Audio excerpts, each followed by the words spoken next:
Hello traders, welcome back to our channel. दोस्तों, आज की वीडियो में हम मल्टी बैगर स्टॉक का सिलेक्शन किस तरह से किया जाता है वो देखने वाले हैं। दोस्तों, ये वीडियो खास करके ऐसे ट्रेडर्स है या तो ऐसे इन्वेस्टर्स है कि जो बाय राइट होल्ड टाइट ये स्ट्रैटेजी को फॉलो करना पसंद करते हैं, यानी कि स्टॉक में पोजीशन बनाने के बाद कम से कम 1 साल के लिए होल्ड करना पसंद करते हैं, उनके लिए है। लेकिन ऐसा बिल्कुल भी नहीं कि ये वीडियो स्विंग ट्रेडर के लिए नहीं है, ये वीडियो स्विंग ट्रेडर के लिए भी है। तो ये किस तरह से दोनों टाइप के ट्रेडर एंड इन्वेस्टर के लिए है, ये मैं आपको बताने वाला हूँ। बहुत ही इंटरेस्टिंग ये वीडियो होने वाला है, तो वीडियो आपको पूरा देखना है, स्किप नहीं करना है। तो आपको पता लग जाएगा कि स्टॉक में अगर पर्टिकुलर हम स्टॉक सिलेक्ट करते हैं तो ऐसा स्टॉक कि जो आगे जाकर मल्टी बैगर भी हो, और वही स्टॉक कि जिसका इस्तेमाल करके हम स्विंग ट्रेडिंग भी कर सकते हैं, वो किस तरह से किया जाता है ये वीडियो में हम देखेंगे। वीडियो शुरुआत करने से पहले हम थोड़ा सा इंट्रोडक्शन पार्ट देखते हैं और फिर आगे बढ़ते हैं। तो जनरली दोस्तों क्या होता है कि जो इन्वेस्टर्स होते हैं वो क्या करते हैं कि जो स्टॉक में अच्छी खासी मूवमेंट आती है, जो स्टॉक पॉपुलर होते हैं, डबल होते हैं, ट्रिपल होते हैं, ऑलरेडी उसमें रिटर्न मिला है और वो स्टॉक टॉप पे ट्रेड कर रहे हैं, तो उसके बारे में जनरल लोगों को पता चलता है, बिगिनर लेवल के ट्रेडर्स या इन्वेस्टर्स को पता चलता है और वहाँ पे वो पोजीशन बनाना शुरू करते हैं। ऐसे स्टॉक्स की जो ऑलरेडी मल्टीफोल्ड रिटर्न दे चुके हैं, उसमें फिर आगे जाके मल्टीफोल्ड रिटर्न बनेगा, इस तरह की संभावना बहुत ही कम होती है। उसमें में भी गिरावट आने के चांसेस ही ज़्यादा होते हैं। उस तरह के स्टॉक में आप छोटे छोटे स्विंग ट्रेडिंग कर सकते हैं, 8-10% के आप प्रॉफिट के हिसाब से पोजीशन बनाकर एग्जिट कर सकते हैं। लेकिन जो stock already multibagger return दिए हैं, उसमें आप फिर से मल्टी बैगर रिटर्न का एक्सपेक्टेशन नहीं कर सकते। तो ये गलती है बहुत सारे बिगिनर लेवल के ट्रेडर की कि जो स्टॉक ऑलरेडी मल्टीफोल्ड रिटर्न दिए हैं उसमें वो इन्वेस्ट करते हैं। प्रोफेशनल इन्वेस्टर या ट्रेडर्स क्या करते हैं कि जब भी उन्हें मल्टी बैगर स्टॉक का सिलेक्शन करना हो तो वो ऐसे स्टॉक्स देखते हैं कि जिसमें टेक्निकली इम्प्रूवमेंट बनता हुआ दिखेगा चार्ट पे, और उसी के साथ एक स्ट्रॉन्ग बिजनेस वो फाइंड आउट करते हैं और उसमें वो अर्ली एंट्री कर देते हैं, यानी कि क्राउड एंट्री करने से पहले वो एंट्री वहां पे बना लेते हैं। तो ये डिफरेंस होता है। दोस्तों, अगर आपको स्टॉक मार्केट सीखना है तो अमेज़न पर जाकर आप हमारे बुक पढ़ सकते हैं या तो यूडेमी पे जाकर आप हमारे वीडियो कोर्सेज भी देख सकते हैं। बिगिनर लेवल के लोगों के लिए ये स्लाइड मैंने यहाँ पे ऐड की है। मल्टी बैगर यानी क्या कि ऐसा स्टॉक की जो मल्टीपल टाइम्स रिटर्न देता है उसको हम मल्टी बैगर कहते हैं। जैसे कि हमने कोई स्टॉक को 100 रुपये में खरीदा और कुछ समय बाद 2 साल, 5 साल, 6 साल बाद वो 500 रुपये का हो गया, तो ये 5 गुना हो गया, 5 टाइम्स मल्टीपल हो गया, तो इसको हम मल्टी बैगर कहेंगे। उसी के साथ 100 रुपीज़ वाला स्टॉक 1000 हो गया, मान लीजिए हमने इसको 7-8 साल रखा, वो 1000 पे गया, तो 10x रिटर्न यहाँ पे मिल गया। तो यहाँ पे क्या हो रहा है कि मल्टी फोल्ड रिटर्न मिल रहे हैं। तो जब भी इस तरह के रिटर्न मिलते हैं तो वो स्टॉक को हम मल्टी बैगर स्टॉक कहते हैं। इंपॉर्टेंट पॉइंट यहाँ पे ध्यान देने वाला क्या होता है कि ज़्यादातर बिगिनर लेवल क्या करते हैं कि ये सोचते हैं कि ये 100 वाला 500 पे जाएगा, तो वो खाली रिटर्न का एक्सपेक्टेशन करके स्टॉक को परचेस करते हैं। लेकिन रिटर्न डायरेक्टली आपको इमीडिएट बेसिस पे नहीं मिलने वाला, ये डेज या तो वीक्स या तो इवन मंथ्स में इतना रिटर्न नहीं मिलने वाला आपको।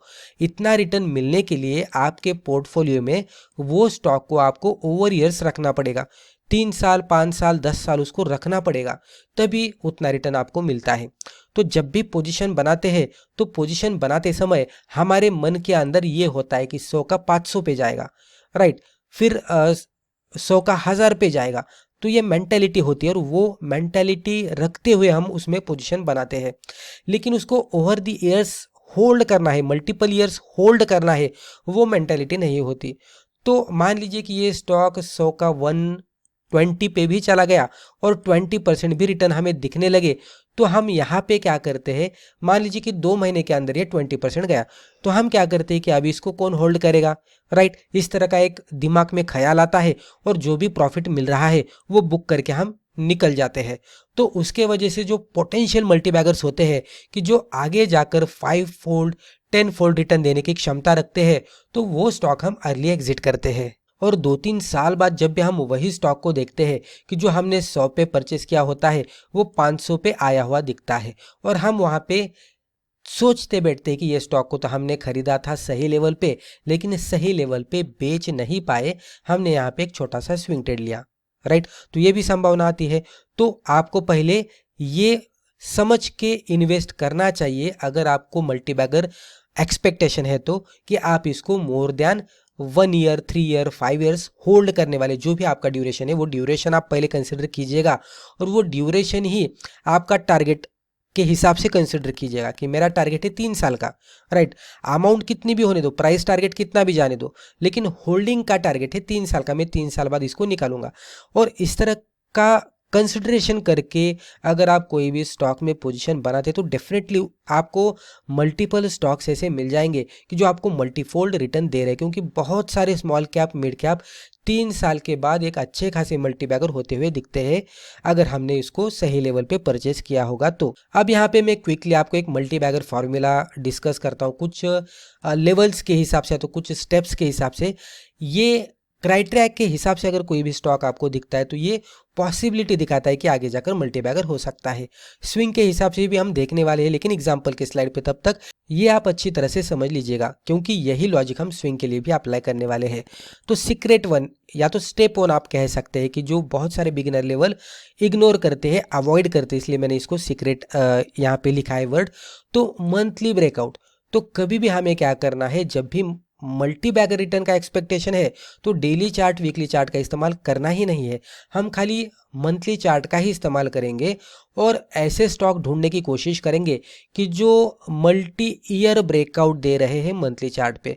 मान लीजिए कि 2010 पे यहाँ पे कोई स्टॉक ने रेजिस्टेंस बना दिया, स्टॉक फिर नीचे आ गया, और अभी 2026 चल रहा है, तो ये 2026 पे यहाँ पे मंथली चार्ट पे इस तरह से क्लोजिंग बेसिस पे ब्रेकआउट दे रहा है, तो ये 16 साल के बाद ब्रेकआउट बन रहा है, इस तरह से हम कंसिडरेशन कर सकते हैं, और इसको ही मल्टी बैगर स्टॉक के हिसाब से देखा जाता है, जो कि मल्टी ईयर ब्रेकआउट दे रहा है। तो इस तरह के स्टॉक हमें सिलेक्ट करने हैं। अभी ये ड्यूरेशन मैंने आपको थोड़ा बड़ा वाला बताया, लेकिन ये मोर देन 3 साल का होगा तो अच्छी तरह से वर्कआउट होता है। जितना ज़्यादा साल का कंसोलिडेशन रहेगा, या तो जितने ज़्यादा साल के हाई को वो ब्रेकआउट देगा, तो उसमें ज़्यादा कैपेबिलिटी होती है कि वो तेजी के साथ ऊपर जाकर मल्टीबैगर बने। उसके बाद नेक्स्ट पॉइंट है वॉल्यूम एक्सप्लोजन। यहाँ पे हमने एक्सप्लोजन वर्ड लिखा है, इसका मतलब क्या है कि पहले आपको छोटे छोटे वॉल्यूम के बार दिखेंगे, लेकिन ये कैंडल पे आपको इस तरह से एक बड़ा वाला बार दिखेगा, या तो इसके पिछले वाले कैंडल पे आपको इस तरह से बार दिख सकते हैं। तो इसका मतलब क्या हो रहा है कि यहाँ पे ये ड्यूरेशन में जब भी स्टॉक नीचे था, एक आइडल मोड में ट्रेड कर रहा था, लेकिन अचानक से इसमें बड़े बड़े क्वांटिटी में परचेस होना शुरू हो गया है। तो बहुत सारे यहाँ पे बायर्स आ चुके हैं, वो में भी इंस्टीट्यूशनल प्लेयर्स हो सकते हैं, डीआईआई हो सकते हैं, एफआईआई हो सकते हैं, कोई भी बड़ा प्लेयर हो सकता है कि जो यहाँ पे इन्वेस्ट कर रहा है। तो ये ब्रेकआउट के बाद ये ज़्यादातर रिटेलर्स को पता चलता है, लेकिन ये भी सही लेवल होती है पोजीशन बनाने की, क्योंकि उसके बाद भी इसमें बहुत एक बड़ी रैली आना बाकी होता है। Secret 3, long term trend. इसका लॉन्ग टर्म ट्रेंड हमें देखना है कि यहाँ से ये बॉटम से ये अप ट्रेंड में चल रहा है क्या, तो लॉन्ग टर्म ट्रेंड यानी कि मंथली चार्ट ओपन करके वहाँ पे देखना है। नेक्स्ट पॉइंट है स्ट्रॉन्ग बिजनेस। अब ये पहले 3 पॉइंट टेक्निकल के हिसाब से हो गए, उसमें एडिशनली हमें क्या करना है, थोड़ा फंडामेंटल भी देखना है कि स्ट्रॉन्ग बिजनेस है क्या। स्ट्रॉन्ग बिजनेस यानी क्या आप इसका प्रीवियस 1 साल, 2 साल, 3 साल, 5 साल का डेटा निकाल कर देख लीजिएगा कि ये किस तरह से परफॉर्म कर रहा है, बेहतर तरीके से ये परफॉर्म कर रहा है क्या। इसके रिजल्ट्स आप देख सकते हैं, राइट। डिविडेंड मिलता है क्या वो देख सकते हैं, मैनेजमेंट किस तरह के वो देख सकते हैं, प्रोमोटर होल्डिंग आप देख सकते हैं कि वो बढ़ा रहे हैं या कम कर रहे हैं, डीआईआई एफआईआई की होल्डिंग किस तरह की है, डेट रेशियो आपको खासकर देखना है कि कर्जा कितना है, तो वो भी देखना है। तो वो सब कुछ दिख रहा है तो हम कह सकते हैं कि स्ट्रॉन्ग बिजनेस है। उसी के साथ हमें ये भी देखना है कि सेक्टर लीडरशिप है क्या। सेक्टर लीडरशिप यानी क्या कि वो सेक्टर अभी बूम में है, जैसे कि एआई सेक्टर है, राइट। अभी आईटी सेक्टर अच्छा चल रहा है, तो जो भी सेक्टर वाइज परफॉर्मेंस आता है कि कभी कभी क्या होता है कि ऑटो स्टॉक परफॉर्म करने लगता है, कभी कभी बैंकिंग सेक्टर के स्टॉक अच्छे खासे परफॉर्म करते हैं, कभी कभी अगर हम देखेंगे तो रियल एस्टेट के स्टॉक्स अच्छी तरह से परफॉर्मेंस दिखाते हुए दिखते हैं, कभी कभी फार्मा के, राइट।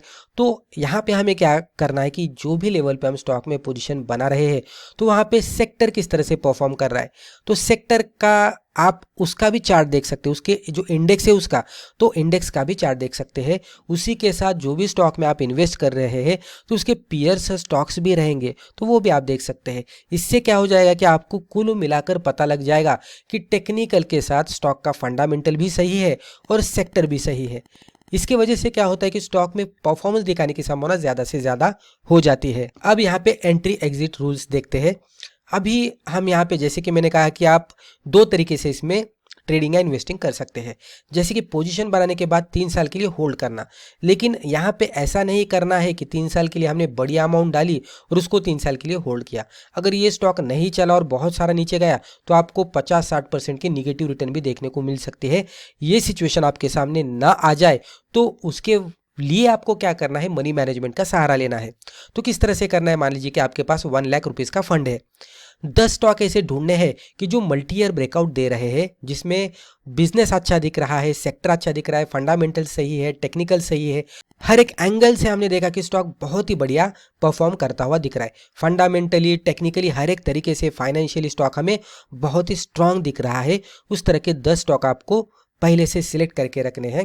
वो सिलेक्ट करने के बाद मान लीजिए कि 1 लाख रुपीज़ का फंड है तो उसको 10 अमाउंट में डिवाइड करना है। 10-10 हज़ार के 10 आपके पास स्लॉट हो जाएंगे, तो हर एक स्टॉक में 10,000 इन्वेस्ट करना है और फिर उसको 3 साल के लिए होल्ड करना है। आपको दिखेगा कि 3 साल बाद कोई स्टॉक 5 गुना हुआ है, कोई स्टॉक 10 गुना हुआ है, कोई स्टॉक डबल हुआ है, कोई स्टॉक निगेटिवली 60% के यानी कि लॉस दिखा रहा है, कोई स्टॉक में 40% का लॉस दिखा रहा है, कोई स्टॉक 100% का यानी कि डबल प्रॉफिट दिखा रहा है, कोई स्टॉक लेवल पे ही है, कोई स्टॉक 20-30% पे है, परफॉर्म ही नहीं किया। तो ये मिक्स्ड रिजल्ट आपको देखने को मिलेगा। लेकिन कुल मिलाकर जब भी आप एवरेज आउट करते हैं तो आपको बहुत ही तगड़ा रिटर्न मिलता हुआ दिखेगा, क्योंकि डाउन साइड लिमिटेड है मार्केट में, लेकिन अपसाइड अनलिमिटेड है। डाउन साइड कितनी है, ज़्यादा से ज़्यादा 100 रुपीज़ का जो स्टॉक है वो 0 हो जाएगा, लेकिन अपसाइड कितनी है, 100 का 200 हो सकता है, 300 हो सकता है, 500, 1000 भी हो सकता है, या उससे भी बहुत ज़्यादा हो सकता है। इसमें कोई लिमिटेशन है क्या? नहीं। तो अपसाइड लिमिट कुछ भी नहीं है, स्काई इज लिमिट, लेकिन डाउन साइड में 0 से ज़्यादा नहीं है। तो उसके वजह से स्टॉक बहुत बढ़िया रिटर्न देते हुए दिखते हैं। तो अगर हम 3 साल के हिसाब से टारगेट कंसिडरेशन कर रहे हैं तो ये चीज़ों पे आपको ध्यान नहीं देना है। लेकिन अगर आप टेक्निकली उसमें पोजीशन बनाना चाहते हैं विथ स्टॉप लॉस, अगर आपको लग रहा है कि अगर गलत जाता है तो मैं एग्जिट करूंगा, तो ये लॉजिक आप अप्लाई कर सकते हैं। तो जो भी मंथली कैंडल है, ब्रेकआउट वाली कैंडल, उसके हाई के ऊपर एंट्री करनी है। स्टॉप लॉस आपका डेली चार्ट ओपन करना है, स्विंग लो आइडेंटिफाई करना है, उसके नीचे अगर क्लोज आउट देता है तो क्लोजिंग बेसिस पे स्टॉप लॉस है तो एग्जिट करना है लॉस बुक करके। टारगेट पे क्या करना है, तो 1:2 का जब भी पहला टारगेट आता है पार्शियल प्रॉफिट बुक करना है, राइट। और फिर होल्ड करना है रिमेनिंग क्वांटिटीज को by using trailing stop loss for multibagger return. तो ये दोनों में से आप एक तो 3 साल के हिसाब से या तो टेक्निकली करना है तो इसके हिसाब से आप इसको होल्ड कर सकते हैं। तो अब हमारे सामने आ गया एग्जाम्पल, ये आप खास करके ध्यान देकर देख लीजिएगा, क्योंकि यही एग्जाम्पल के जरिए मैं आपको स्विंग ट्रेडिंग भी समझाने वाला हूं और जो लॉन्ग टर्म इन्वेस्टर्स है उनके लिए मल्टी बैगर स्टॉक का सिलेक्शन भी समझाने वाला हूं। दोस्तों ये क्या है, मंथली कैंडलस्टिक चार्ट हमने आपके सामने ओपन किया है, नीचे वॉल्यूम है, ज़्यादा कॉम्प्लिकेशन नहीं है, खाली प्राइस एक्शन को हम देखेंगे, मल्टी ईयर ब्रेकआउट ढूंढने की कोशिश करेंगे और पोजीशन बनाएंगे। तो यहाँ पे लेफ्ट टू राइट जब भी हम देखने की कोशिश करते तो स्टॉक ऊपर था, यहाँ से नीचे आ गया, ऊपर जाने के बाद यहाँ पे स्टॉक ने एक स्ट्रॉन्ग रेजिस्टेंस बना दिया। उसके बाद अभी नीचे भी अगर आप देखने की कोशिश करेंगे तो यहाँ पे कैजुअली मैं आपको बताने की कोशिश करता हूँ तो लगभग 2009 के आसपास यहाँ पे या तो उसके इन बिटवीन 2009 से 2010 के बिटवीन का ये रीजन है, तो वहाँ पे स्टॉक ने ये हाई बना दिया। उसके बाद अगर आप देखेंगे तो स्टॉक मल्टीपल ईयर्स के लिए नीचे ही ट्रेड कर रहा था। 1-2 बार इसने कोशिश की ब्रेकआउट देने की, लेकिन नहीं दे पाया। फाइनली ये कैंडल ने ब्रेकआउट दिया। ये कैंडल कौन सी लेवल की है तो अप्रॉक्स में बताने की कोशिश करता हूँ, तो ये कैंडल है लगभग 2020 से 2021 के बीच में भी जून जुलाई पीरियड हो सकता है। तो आप देख सकते हैं कि 2009 से लेकर लगभग 2020, तो इतने ईयर्स का डिफरेंस था। लगभग अगर हम देखने की कोशिश करेंगे तो 11-12 ईयर का यहाँ पे डिफरेंस था। तो ये जो हाई स्टॉक ने बनाया था आफ्टर 11-12 ईयर्स स्टॉक ने इसको ब्रेकआउट दिया, तो इसको मल्टी ईयर ब्रेकआउट माना जाता है। यहाँ पे वॉल्यूम एक्सप्लोजन भी आप देख सकते हैं कि तगड़े वॉल्यूम के साथ यहाँ पे ब्रेकआउट मिला है। हालांकि यहाँ पे time to time volume accumulation भी होता हुआ दिखा था और फाइनली ब्रेकआउट पे भी सडनली इसमें वॉल्यूम इंक्रीज हुआ है। ये स्टॉक की प्राइस रेंज देखेंगे तो लगभग ये स्टॉक 83 के आसपास ट्रेड कर रहा था, जिसमें वन वे डायरेक्शन में मंथली चार्ट के हिसाब से जो मूवमेंट आई वो 1000 तक आई। तो आप देख सकते हैं कि यहाँ पे कितने गुना रिटर्न मिला। उसके बाद स्टॉक ये साइडवेज में गया, एक फ्लैग पैटर्न बनाया मंथली चार्ट पे और फिर यहाँ पे फिर से एक रैली दिया 2000 के ऊपर, ये लगभग 2100 के आसपास हो सकता है। तो जो लोगों ने 83 के आसपास इसमें पोजीशन बनाई थी वो अगर होल्ड करते इसको 3 साल के आसपास तो 2000 के आसपास ये स्टॉक जाता हुआ दिखाए। तो आप कैलकुलेट कर सकते हैं कि रिटर्न कितना मिला। आप कमेंट बॉक्स में ये कैलकुलेट करके बता सकते हैं कि कितने गुना यहाँ पे रिटर्न मिला है, राइट। तो इस तरह से ये मल्टी ईयर ब्रेकआउट का रिटर्न मिलता है। बहुत बड़ा रिटर्न आपको कुछ स्टॉक देने वाले हैं अगर आप 10 स्टॉक में मनी डिवाइड करते तो। लेकिन यहाँ पे ब्लाइंडली कोई भी स्टॉक में पोजीशन नहीं बनानी है। जैसे कि हमने कहा था कि strong business, sector leadership, technically strong, long term trend up trend, जैसे कि आप यहाँ पे देख सकते हैं कि यहाँ से ही अप ट्रेंड शुरू हुआ था। तो इस तरह से हमें इसको देखकर ही स्टॉक सिलेक्शन करना है। अभी यही स्टॉक में स्विंग ट्रेडिंग कैसे करनी है, तो हमें पता लग गया है कि ये स्टॉक लॉन्ग टर्म के अप ट्रेंड में है और ये मल्टी बैगर स्ट्रैटेजी में आया है।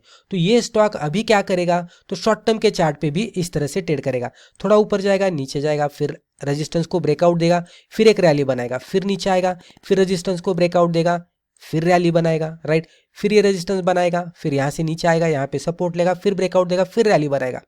तो यहाँ पे अभी ये स्टॉक ऐसे ही ट्रेड करने वाला है। ये आप देख सकते हैं लगभग 2020 के लेवल को अगर हम कंसिडर करते हैं तो वहाँ से लेकर अभी जितना चार्ट हमारे सामने है तो 2022 के आसपास, तो लगभग 2 साल में ही ये मूवमेंट आती हुई दिखी है, 2 से 3 साल के अंदर। तो 2 से 3 साल के लिए ये स्टॉक हम स्विंग ट्रेडिंग के लिए रख सकते हैं, जिसमें कंटिन्यूस बेसिस पे जैसे एक रैली बनती है हम एग्जिट करेंगे, जैसे ही एक बॉटम बनाता है हम बाय करेंगे, फिर से रैली पे एग्जिट करेंगे, फिर से बॉटम पे आने के बाद बाय करेंगे।